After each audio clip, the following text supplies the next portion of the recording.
العلم هو النور الهادي والمفتاح لكل الخير من يرد الله به خيرا. بسم اللہ الرحمن الرحیم. الحمد للہ کفا وسلام علی عبادہ الذین اصطفیٰ اما بعد وصلی اللہ علی النبی الکریم. بخلاف الاقل لأنه ليس ببدن ولا ملحق به فلا تجری فیہ القسامۃ. گزشتہ سبق نے ہم نے وعدہ کیا تھا کہ اس بات کو ہم اپنے اگلے سبق میں سمجھیں گے. بات یہ چل رہی تھی کہ اگر مقتول کا عقل حصہ پایا گیا تو اس صورت میں قسامت اور دیت واجب نہیں ہوں گی. اس کی دلیل بیان کرتے ہوئے صاحب ہدایہ کہتے ہیں کہ لِأَنَّهُ لَيْسَ بِبَدَنٍ وَلَا مُلْحَقٍ بِهِ، یہ پورا بدن بھی نہیں ہے اور بدن سے ملحق بھی نہیں ہے. فَلَا تَجْرِي فِيهِ الْقَسَامَةُ، لہٰذا اس میں قسامت نہیں چلے گی. آگے دلیل بڑی اچھی دی ہے. فرمایا کہ اگر عقل حصہ ملنے کی صورت میں ہم قسامت کو اور دیت کو واجب کریں گے تو قسامت اور دیت میں تکرار لازم آئے گا، جبکہ قسامت اور دیت میں تکرار نہیں ہے. اس کو سمجھنے کے لیے صاحب ہدایہ نے ایک قاعدہ کلیہ بیان فرمایا کہ دیکھو، جو حصہ ہمیں ملا ہے تو بعد میں اور حصہ بھی اگر اس مقتول کا مل جائے تو اس دوسرے حصے پر قسامت اور دیت واجب ہوگی یا نہیں، یعنی اس کی مقدار کیا ہے اور پہلے والے کی کیا ہے. اگر دوسرا حصہ ایسا ملا کہ جس میں قسامت اور دیت واجب ہو تو پہلے میں واجب نہیں ہوں گی، اور اگر دوسرے میں واجب نہ ہو تو پہلے میں واجب ہوگی.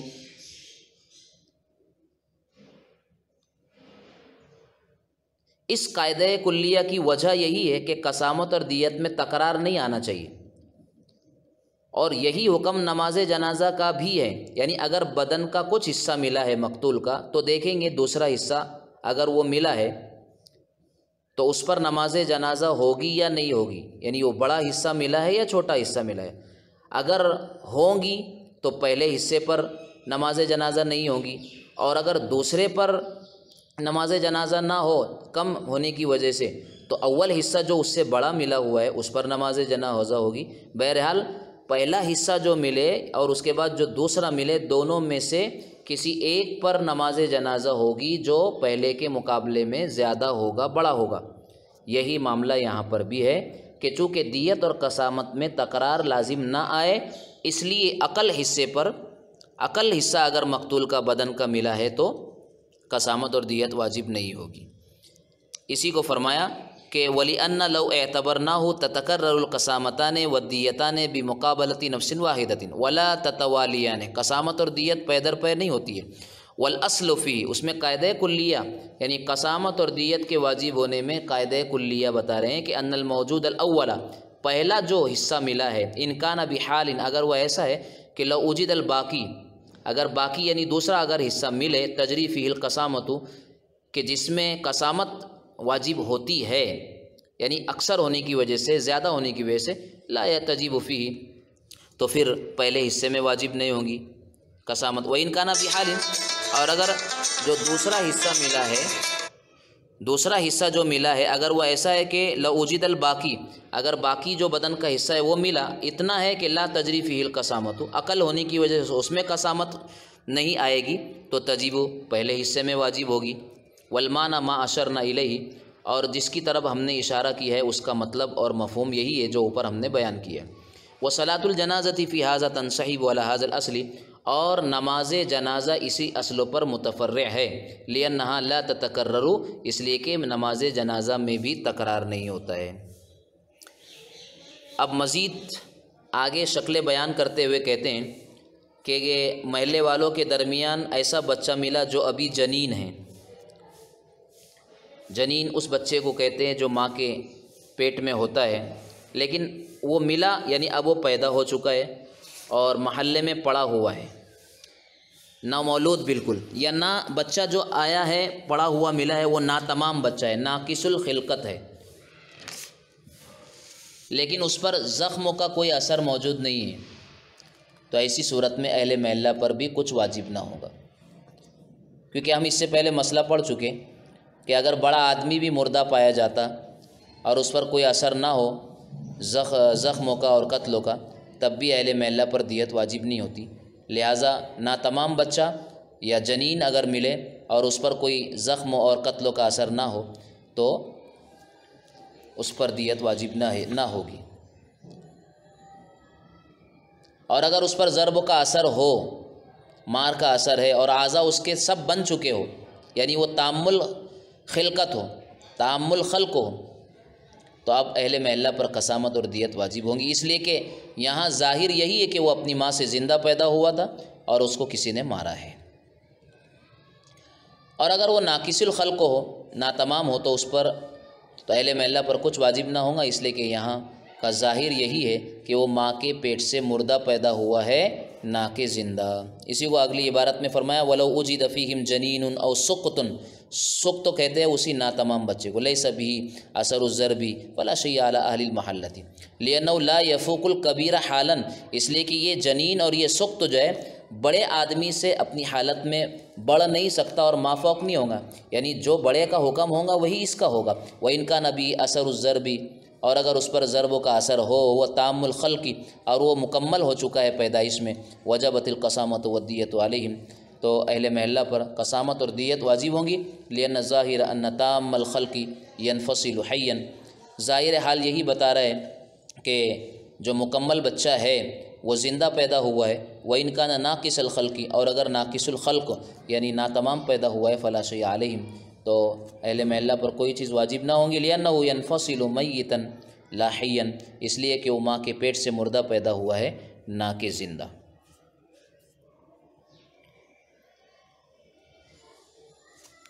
انہی شکلوں کو آگے بڑھاتے ہوئے صاحب ہدایہ مزید مسائل کو امام بیان فرماتے ہیں۔ قال امام قدوری کہتے ہیں، یہ تو متن ہے امام قدوری، وَإِذَا وُجِدَ الْقَتِيلُ عَلَىٰ دَابَّةٍ يَسُوقُهَا رَجُلٌ فَالدِّيَةُ عَلَىٰ عَاقِلَتِهِ، فَالدِّيَةُ عَلَىٰ عَاقِلَتِهِ، ایک چوپایا ہے جس کو کوئی شخص لے جا رہا ہے اور اس پر کوئی مقتول ہے، تو اس کی دیت اسی پر واجب ہوں گی، محلے والوں پر نہیں ہوں گی۔ یا ایسا ہی ہے جیسے اگر مقتول اس کے گھر میں ملتا تو یہی حکم ہوتا، یعنی اسی پر دیت واجب ہوتی، چاہے اب وہ شخص اسے پیچھے سے ہاکے یا آگے سے کھینچے یا خود اس پر سوار ہو جائے، سب برابر ہے حکم۔ اور اگر 3 شخص ہو، ایک سائق پیچھے سے ہانکنے والا اور ایک قائد آگے سے کھینچنے والا اور ایک راکب جو اس پر سوار ہے، تو ان سب پر دیت واجب ہوں گی۔ جیسے اگر ان کے گھر میں مقتول ملتا تو ان سب پر دیت واجب ہوتی، ایسے ہی یہاں پر بھی سب پر دیت واجب ہوگی۔ وَإِذَا وُجِدَ الْقَتِيلُ عَلَىٰ دَابَّةٍ يَسُوقُهَا رَجُلٌ فَالدِّيَةُ عَلَىٰ عَاقِلَتِهِ، دیت اس کے عاقلہ پر ہوں گی، یعنی اس کی برادری کے لوگوں پر ہوں گی، دون اہل المحلہ، لِأَنَّهُ فِي يَدِهِ، اس لیے کہ وہ اس کے قبضے میں، فَصَارَ كَمَا إِذَا كَانَ فِي دَارِهِ، یہ ایسا ہی ہوا جیسے کہ مقتول اس کے گھر میں پایا گیا، وَكَذَا إِذَا كَانَ قَائِدُهَا أَوْ رَاكِبُهَا، اور ایسے ہی حکم ہوگا، یعنی اسی پر دیت واجب ہوں گی سواری کرنے والے پر، چاہے وہ سواری کا قائد ہو یا اس کا سوار ہو۔ فَإِنِ اجْتَمَعُوا فَعَلَيْهِمْ، اگر یہ سب کے سب اس جمع ہے، یعنی ایک قائد ہے، ایک سائق ہے اور ایک سوار ہے، تو سب پر دیت آئے گی۔ لِأَنَّ الْقَتِيلَ فِي أَيْدِيهِمْ، مقتول ان کے قبضے میں ہے، فَصَارَ كَمَا إِذَا وُجِدَ فِي دَارِهِمْ، یہ ایسا ہو گیا جیسے کہ مقتول ان کے گھر میں پایا جائے۔ آگے مزید شکلوں کو بیان کرتے ہوئے قال، امام محمد نے فرمایا کہ وَإِن مَرَّتْ دَابَّةٌ بَيْنَ قَرْيَتَيْنِ، 2 بستی کے پاس سے ایک چوپایا گزر رہا ہے، وَعَلَيْهَا قَتِيلٌ، اور چوپائے پر کوئی مقتول ہے، فَهُوَ عَلَىٰ أَقْرَبِهِمَا، تو دیت اس مقتول شخص کی اس بستی پر آئے گی جو دونوں میں زیادہ اس سے قریب ہو۔ ایک چوپایا ہے جو خود جا رہا ہے، جس کا کوئی سائق نہیں ہے،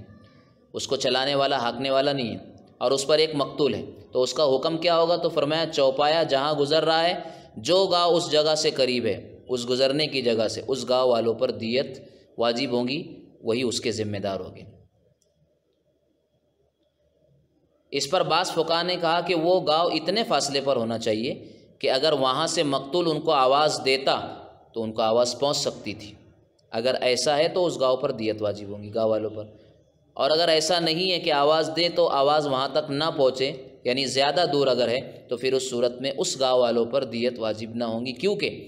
دیت اس لیے واجب ہوتی ہے کہ یہ حفاظت اور نصرت کر سکتے تھے لیکن انہوں نے کوتاہی کی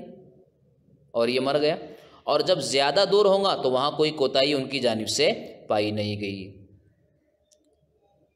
بہرحال متن میں یہ جو بات کہی گئی کہ دونوں گاؤں میں سے جو قریب ہوگا اس کے باشندوں پر دیت واجب ہوگی، اس پر مصنف رحمۃ اللہ علیہ نے آگے دو دلیلیں بیان فرمائی ہے۔ پہلی دلیل حضور پاک علیہ الصلاۃ والسلام کے سامنے یہ واقعہ پیش آیا اس طرح کا، تو آپ نے پیمائش کا حکم فرمایا تھا کہ اسے ناپا جائے، گزرنے کی جگہ اور بستی میں فاصلہ کتنا ہے اسے دیکھا جائے، تاکہ یہ معلوم ہو جائے کہ کون سی بستی قریب ہے، تاکہ اسی پر دیت کو واجب کیا جا سکے۔ اور حضرت عمر دوسری دلیل، حضرت عمر کے دور میں بھی وادعہ اور ارحب کے درمیان ایک مقتول ملا، تو وہاں کے عامل نے یہ واقعہ امیر المومنین حضرت عمر رضی اللہ عنہ کو لکھا، تو آپ رضی اللہ عنہ نے پیمائش کا حکم فرمایا، یا بعد پیمائش کے معلوم ہوا کہ وادعہ زیادہ قریب ہے تو اسی کے باشندوں پر دیت کو واجب کیا گیا۔ وَإِن مَرَّتْ دَابَّةٌ بَيْنَ قَرْيَتَيْنِ وَعَلَيْهَا قَتِيلٌ فَهُوَ عَلَىٰ أَقْرَبِهِمَا لِمَا رُوِيَ۔ پہلی دلیل ان النبی صلی اللہ علیہ وسلم اُتِیَ بِقَتِیلٍ اُجِدَ بَيْنَ قَرْيَتَيْنِ، آپ کے پاس ایک ایسا مقتول لایا گیا جو دو بستی کے درمیان پایا گیا، فَأَمَرَ أَن يُزْرَعَ، تو آپ نے ناپنے کا حکم دیا۔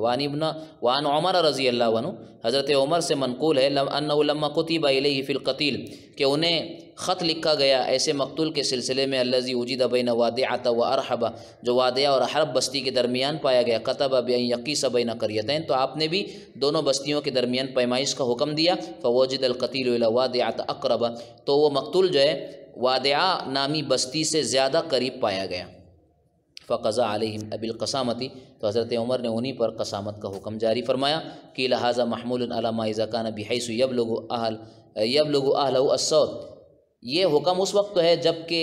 مقتول کی آواز اس محلے والوں، اس قریب والی بستی کے رہنے والوں اور باشندوں تک پہنچتی ہو، لأنه اذا كان بهذه الصفة، اس لیے کہ جب آواز پہنچتی ہے اس کیفیت کے ساتھ اگر ہے تو يلحقه الغوث، وہ مدد کو پہنچ سکتے تھے، فتمکنهم النصرت، انہیں مدد کرنا ممکن تھا، وقد قصروا، لیکن انہوں نے کوتاہی کی، اس لیے دیت ان پر واجب ہوگی۔ آگے فرمایا وَإِنْ وُجِدَ الْقَتِيلُ فِي دَارِ إِنسَانٍ فَالْقَسَامَةُ عَلَيْهِ، اگر مقتول کسی کے گھر میں ہو تو قسم صرف گھر والے پر ہوگی، کیونکہ گھر کا مالک وہ اکیلا ہے، تو اکیلا اہل محلہ کے درجے میں ہوگا، اور دیت اس کی مددگار برادری پر یعنی عاقلہ پر واجب ہوگی، اس لیے کہ عاقلہ برادری کے لوگوں کا فریضہ ہے امداد اور نصرت کرنا،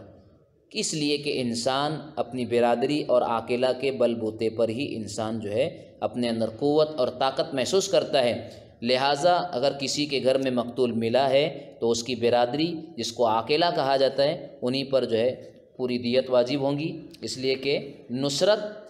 اور طاقت و قوت انسان کو اپنی برادری اور عاقلہ سے ملتی ہے۔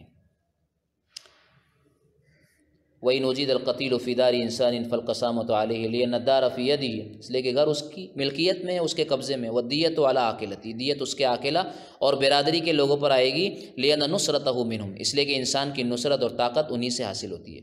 وَقُوَّتَهُ بِهِمْ، لِأَنَّ نُصْرَتَهُ مِنْهُمْ وَقُوَّتَهُ بِهِمْ۔ قال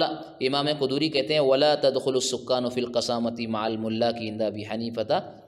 رحمہ اللہ تعالی وهو قول محمد رحمہ اللہ، وقال ابو یوسف رحمہ اللہ هو علیہم جمیعا۔ یہ متن ہے امام قدوری کا، کہتے ہیں کہ مزید مسئلے کو آگے بیان کرتے ہیں،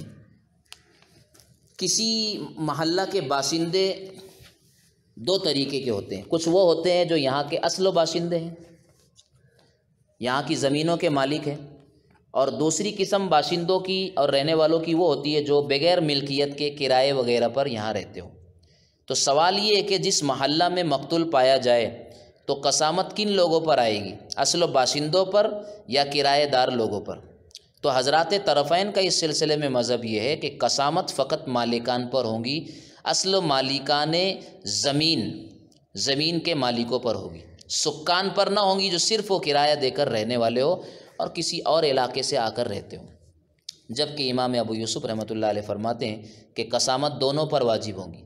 کیونکہ ان کی دلیل یہ ہے کہ قسامت اور دیت کا تعلق تدبیر سے ہے، اس میں تدبیر ہے، اور تدبیر یہ ہے کہ کسی جان محترم اور نفس محترم کا خون رائگاں نہ بہے، اور اس امروں میں سب برابر ہے، چاہے وہ سکان ہو یا مالکان ہو۔ امام ابو یوسف رحمۃ اللہ علیہ کی دلیل یہ بھی ہے کہ آپ علیہ الصلاۃ والسلام نے یہود پر قسامت اور دیت کو واجب کیا تھا، حالانکہ وہ خیبر کے مالک نہ تھے بلکہ بغیر ملکیت کے وہاں کے وہ باشندے تھے۔ اس سے معلوم ہوا کہ غیر مالکان پر بھی قسامت اور دیت واجب ہے، جبکہ طرفین کی دلیل اس سلسلے میں یہ ہے کہ نصرت بقعہ کے لیے مالکان ہی مختص ہے،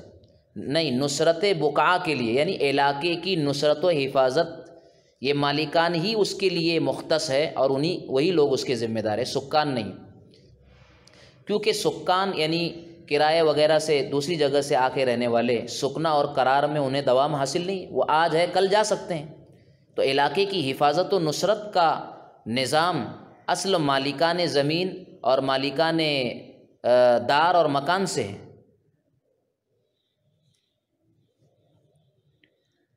لہٰذا تدبیر کی جو ولایت ہے اور پاور ہے وہ مالکان کو حاصل ہوگا، اور حفاظت انہی کی ذمہ داری ہے۔ اب جب انہوں نے کوتاہی کی ہے اور مقتول پایا گیا تو مالکان کی طرف یہ کوتاہی منسوب ہوں گی اور دیت انہی سے لی جائے گی۔ اب رہی بات امام ابو یوسف رحمۃ اللہ علیہ کی کہ یہود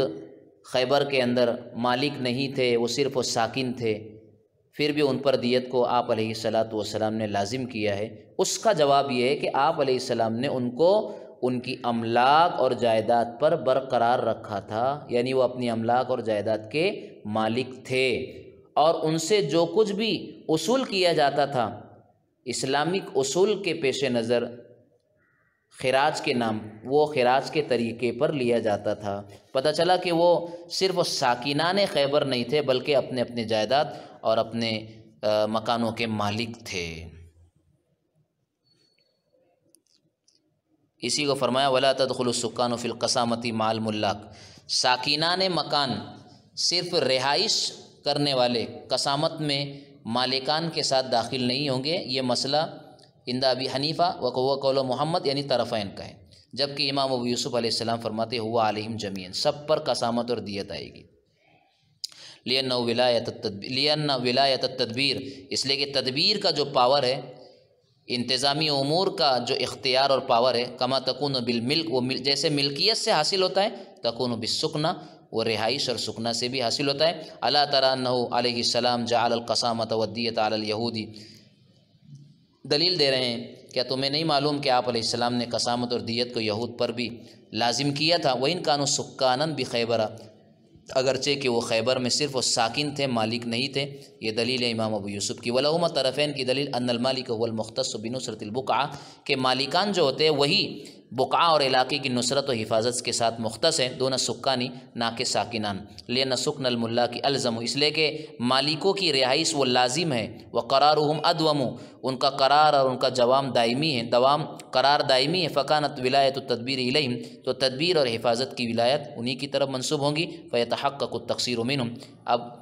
ان سے کوتاہی ثابت ہوئی ہے اس لیے انہی پر دیت واجب ہوں گی اور قسامت آئے گی۔ وَأَمَّا أَهْلُ خَيْبَرَ فَالنَّبِيُّ علیہ السلام، بہرحال خیبر والے تو آپ علیہ السلام نے اقرهم علی املاکہم، ان کی جائیداد اور پراپرٹی پر ان کو قائم اور برقرار رکھا تھا۔ وَكَانَ يَأْخُذُ مِنْهُمْ عَلَى وَجْهِ الْخِرَاج، اور ان سے جو لیا جاتا تھا وہ خراج کے اور ٹیکسوں کے طریقے پر لیا جاتا تھا۔ اس لیے طرفین کے کہنے کے مطابق دونوں قسموں کے باشندوں سے، طرفین کے کہنے کے مطابق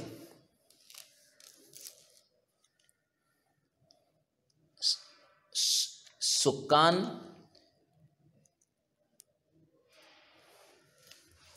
سب پر ہوگی قسامت اور دیت، بلکہ سب پر نہیں ہوگی بلکہ مالکان پر ہوگی، سکان پر نہیں ہوگی۔ جبکہ امام ابو یوسف رحمۃ اللہ علیہ کہتے ہیں قسامت سب پر ہوگی، چاہے وہ مالکان ہو چاہے صرف وہ رہنے والے ہو۔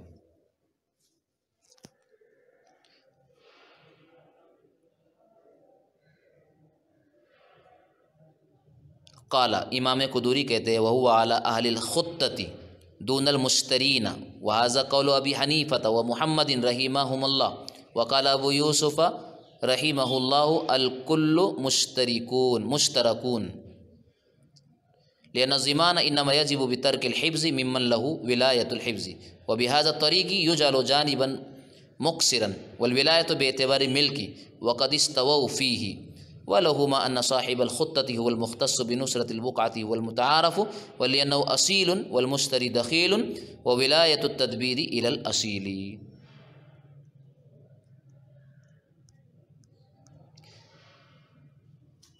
ایک مزید شکل بیان فرما رہے ہیں.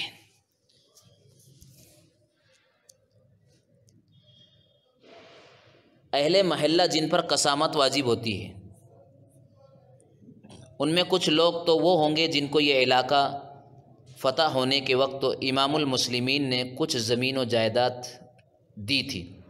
ان کو اہل خطہ کہا جاتا ہے. یعنی اس علاقے کی فتح کے وقت کچھ زمین و جائیداد ان کے نام الاٹ کر دی گئی، انہیں دے دی گئی امیر المومنین کی طرف سے، اور اگر وہ نہ ہو تو ان کے نہ ہونے کی صورت میں ان کی اولاد اہل خطہ ہوگی. اور دوسرا فریق وہ ہے اہل محلہ میں جنہوں نے اس کو خریدا ہے، جن کو اول فتح میں دی نہیں گئی امیر المومنین کی طرف سے، بلکہ بعد میں اس جائیداد اور زمینوں کو انہوں نے خریدا ہے اور اس میں سکونت اختیار کی ہے. تو اگر مقتول ایسی جگہ میں پایا گیا تو کہا کہ دونوں فریق برابر کے مالک ہے، تو ایسی صورت میں قسامت کس فریق پر ہوں گی؟ اس سلسلے میں امام ابو یوسف رحمۃ اللہ علیہ نے فرمایا دونوں فریق پر قسامت اور دیت ہے. جیسے کہ اوپر والے مسئلے میں مالکان اور ساکنان دونوں پر وہ قسامت اور دیت کو واجب کہتے ہیں، کیونکہ دونوں ہی مالک ہیں اور دونوں کو حفاظت کی ولایت حاصل ہے. تو ترک حفاظت کی وجہ سے گویا دونوں فریق کی طرف سے کوتاہی پائی گئی، یہ دونوں جرم کرنے والے ہوئے، اس لیے دونوں ماخوذ ہوں گے. جبکہ طرفین کا مسلک یہ ہے کہ قسامت صرف اہل خطہ پر واجب ہوں گی، مشترین خریدنے والوں پر نہیں ہوں گی، کیونکہ متعارف یہی ہے کہ اہل خطہ ہی اس علاقے اور بقعہ کی حفاظت کے ذمہ دار ہوتے ہیں. اور یہ بھی دلیل ہے کہ اہل خطہ اصیل ہے اور مشتری جو بعد میں جنہوں نے اس علاقے اور جائیداد و زمین کو خریدا ہے وہ دخیل ہے، اور تدبیر کی ولایت اصیل کو ہوتی ہے، دخیل کو نہیں ہوتی ہے. بعض حضرات نے یہ بات کہی کہ امام ابو حنیفہ رحمۃ اللہ علیہ نے اہل کوفہ کا یہ عمل درآمد دیکھا کہ اہل خطہ تدبیر کے متولی ہوتے ہیں، مشترین خریدنے والے نہیں ہوتے، اس لیے یہ ارشاد فرمایا، یہ حکم ارشاد فرمایا. وہی اعلیٰ اہل الخطۃ دون المشترین، طرفین کے قول کے مطابق قسامت اور دیت اہل خطہ پر ہوں گی، اور اہل خطہ سے مراد وہ لوگ جن کو اول فتح میں امام المسلمین نے اس علاقے کی کچھ زمین و جائیداد ان کے نام کر دی ہو، انہیں بطور انعام کے دی ہو. وہذا قول ابی حنیفہ و محمد. امام ابو یوسف کہتے ہیں الکل مشترکون، قسامت اور دیت میں تمام اہل محلہ شریک ہوں گے، خریدار بھی. لأن الضمان انما یجب بترک الحفظ، اس لیے کہ تاوان اور ضمان کے واجب ہونے کی بنیاد ترک حفظ ہے، حفاظت کو ترک کرنا. ممن لہو ولایت الحفظ، جنہیں حفظ کے حفاظت کی ولایت اور پاور حاصل ہے. وبہذا الطریق یجعل جانبا مقصرا، اور ولایت حفظ و ملکیت کے اعتبار سے ہوتی ہے. اس طریقے پر جسے ولایت حاصل ہے مجرم مقصر قرار دیا جائے گا. اس طریقے پر یعنی جسے ولایت حاصل ہے اس طریقے سے اس کو مقصر اور جانی قرار دیا گا، جانباً نہیں بلکہ جانیاً مقصراً. من لہ الولایت کو مجرم مقصر قرار دیا جائے گا، جانیاً مجرم اور مقصراً کوتاہی کرنے والا. والولایت بے اعتبار الملک، اور ولایت حفظ حفاظت کی جو ولایت ملکیت کے اعتبار سے ہوتی ہے، حالانکہ وہ اس میں سب برابر ہیں. وقد استووا فی ولہما، اور طرفین کی دلیل، طرفین کی دلیل یہ ہے